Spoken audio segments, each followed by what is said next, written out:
Hey guys, Naruto here, and welcome back to the channel. Today I thought I'd go over some endgame optimal meta longsword builds for you guys. This goes without saying, but quick disclaimer, these are endgame builds, meaning I'm expecting you to at least have Fatalis armor. You can easily switch out the longsword for either Safijiva's or the light break blade tree.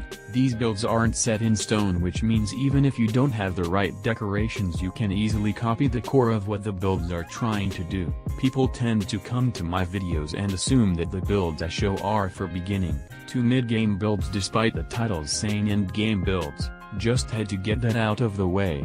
Now onto the builds. The first build is an Earplugs longsword build, with endgame giving us almost every DPS skill on a single build that we could want. Getting earplugs feels pretty much free. It also adds to your overall damage output since you won't be caught off guard through random roars. The build uses Fatalis beta pieces, the helmet, gloves and chest, but uses the alpha waist piece for its good decoration slots to skills ratio, finishing the build off with Wrath boots alpha, because like the Fatalis waist has a good decoration slot to skills ratio, giving a point of peak performance and 2 levels of critical boost.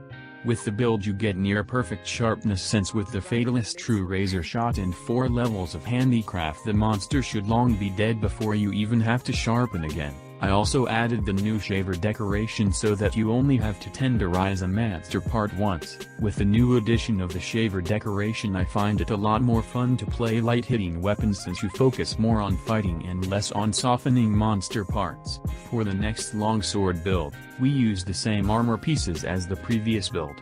You're probably going to see this same set a lot for other melee endgame meta builds, because it just gives you so much wiggle room to work with. We dropped the earplugs in favor of more affinity and more iframes in the form of maximum might and evade window with this build. With agitator active you'll be hitting well over the 100% affinity needed for weak spots, and could probably even roll right through roars. The only difference is that with this build we can only afford to run 3 levels of handicraft, which isn't a huge difference from the previous build and shouldn't hurt your overall sharpness loss over the course of the hunt.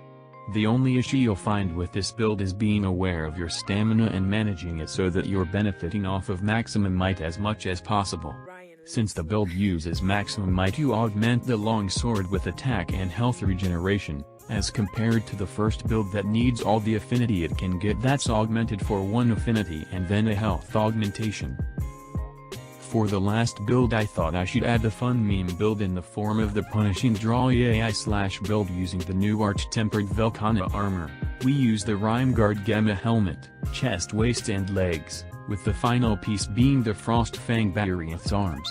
This isn't the strongest longsword build, but it does work fairly well against some obscure matchups that you can take advantage of it with, the main ones being the Tigrex family and even Nargacuga. You can also make this build using Safijiva's longsword, however your issue is then going to be the limited sharpness options. You can also do a Safijiva augmentation with Velkhana so that you only need 3 pieces of Velkhana and then you'll be able to use 2 pieces of Fatalis so that you can then get max agitator or maximum might, but then you're just trying to close the gap that the Fatalis weapon has already made because of its high raw, so it ends up still being better. You need a lot of affinity for this setup, but lucky the AI/benefits from critical draw. I wouldn't recommend taking this build online since it requires the monster be focused on you so that all of your AI/is hit on point.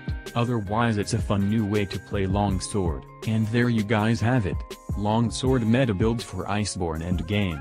These builds are spec'd to be some of the best you can get with what we currently have for endgame, but can easily be tailored to your own personal playstyle or personal decoration collection. But with all the events currently running you have a good chance of copying the build exactly as you see here. But if you guys enjoyed the video, please feel free to like and comment what you guys think of the builds down below. But till next time hunters, remember to stay classy and to hunt with style.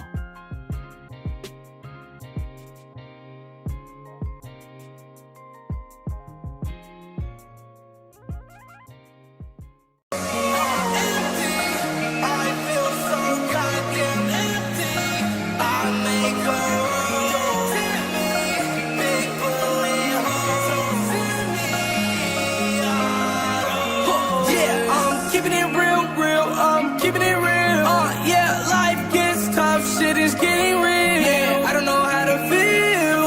all these pills. Got